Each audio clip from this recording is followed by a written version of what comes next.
আমাদের নবজন্ম হলো আজকে। এই স্বাক্ষরের মাধ্যমে আমরা নতুন বাংলাদেশের সূচনা করলাম। এই সনদের মাধ্যমে আমরা আরেকটা বড় কাজ করলাম। কুমিল্লা জেলার মানুষ আবারও প্রমাণ করে দিল যে সবার চাইতে সেরা কুমিল্লা জেলা, এবং কি গত 100 বছরের রেকর্ড ভেঙে দিয়ে কুমিল্লা জেলার মানুষ বিভাগ আদায়ের দাবিতে এক নতুন ইতিহাস জন্ম দিয়েছেন। তারা তাদের মানববন্ধন কুমিল্লা নূরজাহান হোটেল থেকে শুরু করে লাকসাম হয়ে কুমিল্লা শহর ক্যান্টনমেন্ট হয়ে নিমসার পর্যন্ত এক বিশাল বিক্ষোভ মানববন্ধনে তারা সফল হয়। জানা যায় এমন মানববন্ধন গত 100 বছরও কোথাও দেখা যায়নি বিভাগ আদায়ের দাবিতে।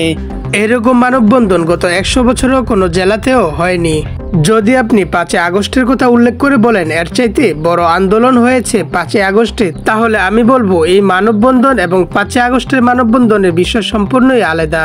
কারণ 5 আগস্টে সারা বাংলাদেশের মানুষ অংশগ্রহণ করেছিল, আর এখন বর্তমানে যে আন্দোলনটি চলতেছে কুমিল্লা এবং নোয়াখালীর মাঝে, এটি একান্তই শুধু তাদের দুই জেলার মাঝে বিভাগ আদায়ের দাবিতে লড়াই চলতেছে।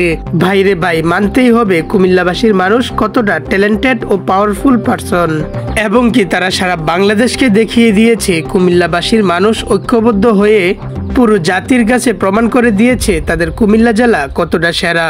অন্যদিকে আমরা দেখতে পাচ্ছি নোয়াখালীর কিছু মানুষ লাইভে এসে বলতেছে যে নোয়াখালী বিভাগ হওয়ার চাইতে কুমিল্লা বিভাগ হলেই আমাদের জন্য অনেক ভালো হবে। শুধু দুই জেলার মানুষ নিজেদের মাঝে মানববন্ধন ও আন্দোলন করে নিজেদেরই মুখে চুনকালি মাখতেছে।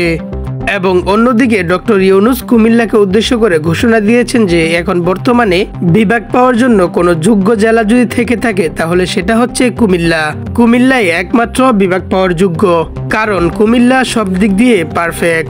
যেমন আশেপাশের জেলাগুলো থেকে কুমিল্লা জেলায় আসা যাওয়ার সুযোগ সুবিধা থেকে শুরু করে তাদের উন্নতির দিক থেকে চিন্তা করে কুমিল্লাই একমাত্র বিভাগ পাওয়ার যোগ্য। তবে গাইস, ডক্টর ইউনূসের এমন সিদ্ধান্তে আপনাদের মতামত কি? সবকিছু মিলিয়ে আপনাদের কি মনে হয় এক্স্যাক্টলি নোয়াখালী বিভাগ দিলে ভালো হবে নাকি কুমিল্লায় বিভাগ দিলে ভালো হবে? আপনাদের মতামত অবশ্যই কমেন্ট বক্সে জানিয়ে যাবেন। আর গাইস, ভিডিওটি ভালো লাগলে ভিডিওতে একটি লাইক দিয়ে চ্যানেলটি সাবস্ক্রাইব করে দিবেন। আল্লাহ হাফেজ।